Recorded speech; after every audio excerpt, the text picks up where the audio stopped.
अनुमति चाहूंगा।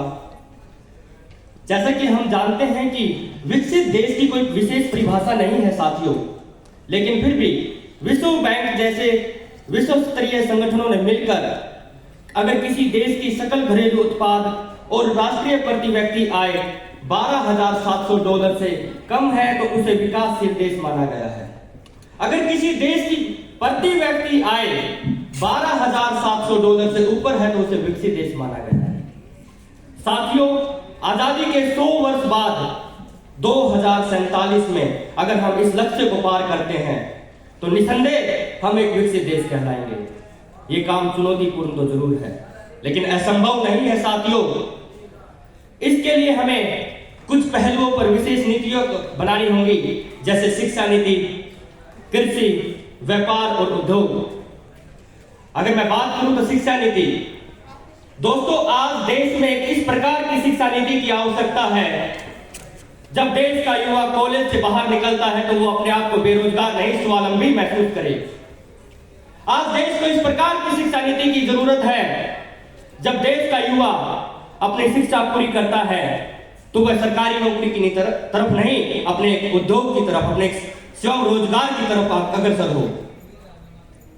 हमें इस प्रकार की शिक्षा को आगे बढ़ाना चाहिए, इस प्रकार की नीतियां बनानी चाहिए ताकि हमारे देश का युवा ज्यादा से ज्यादा संख्या में हमारे विकसित भारत के सपने को साकार करने में हमारी मदद कर सके। दूसरा पहलू कृषि। साथियों, आजादी के समय में 80% जनसंख्या हमारी कृषि पर निर्भर थी, इसमें कोई शक की बात नहीं है, लेकिन आज वो घटकर 7% रह गई है, जिसमें जीडीपी में केवल 17% इनका योगदान है। बाकी कहां से? व्यापार से, उद्योगों से। इन सभी हमारे जो टॉपिक है, इनसे आज की जीडीपी और जीएनआई हमारी तय होती है। भारत में प्रतिभा की कमी नहीं है साथियों। आप देख सकते हैं कि जितने भी विकसित देश हैं उनकी जो बड़ी बड़ी कंपनियां जैसे कि ट्विटर है, माइक्रोसॉफ्ट है, आईबीएम है, उनके सीईओ कौन है? सब भारतीय हैं।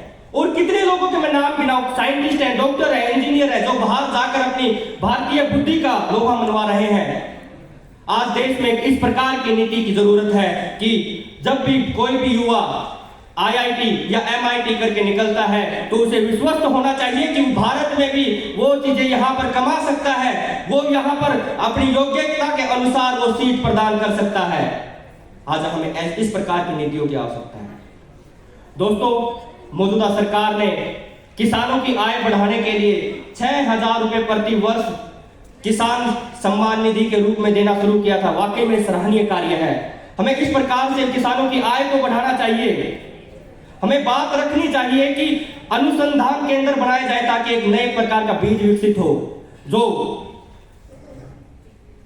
जो हमारे पानी की मार या फिर सूखे की मार को सह सके। नए नए प्रकार के बीजों का निर्माण करना चाहिए। मेरे प्यारे साथियों, आज हमें एक विशेष नीति की जरूरत है ताकि हमारा जो व्यापार संगठन है, जो हमारे उद्योग है, वो आगे बढ़ सके। और हमें हमारे जो विदेश में उपस्थित हमारे भाई हैं जो डॉलर में कमा रहे हैं, उन्हें देश में आमंत्रित करने की आवश्यकता है। उन्हें देश में बुलाने की आवश्यकता है कि आज देश को तुम्हारी जरूरत है और एक विकसित भारत के सपने का दिखाने की जरूरत है ताकि हमारे विकासशील देश को एक विकसित देश बनाया जा सके। मेरे प्यारे साथियों, अब मैं बात करना चाहूंगा नारी शक्ति की। जैसा आप सभी जानते हैं, अगर हम किसी घर का उत्थान चाहते हैं तो वो नारी शक्ति के बिना असंभव है। इसी प्रकार अगर देश के उत्थान की बात की जाती है, देश के विकसित होने की बात की जाती है, तो वो नारी शक्ति के बिना असंभव है साथियों। हमें हमारी बहनों को, हमारी मातृशक्ति को, हमारी नारी शक्ति को वो वजूद दिलाना होगा। चाहे वो चिकित्सा का क्षेत्र हो, चाहे शिक्षा का क्षेत्र हो या फिर सुरक्षा बलों का क्षेत्र हो, हमें हर क्षेत्र में हमारी बहनों को आगे बढ़ाना होगा ताकि वो हमसे कंधे से कंधा मिलाकर, कदम से कदम मिलाकर हमारे एक विकसित भारत के सपने में हमारे सहयोगी बन सके और हम एक सब मिलकर एक विकसित भारत बना सके।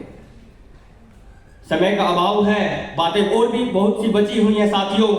अब मैं जूरी और आप सबको धन्यवाद करते हुए अपनी वाणी को विराम देना चाहूंगा।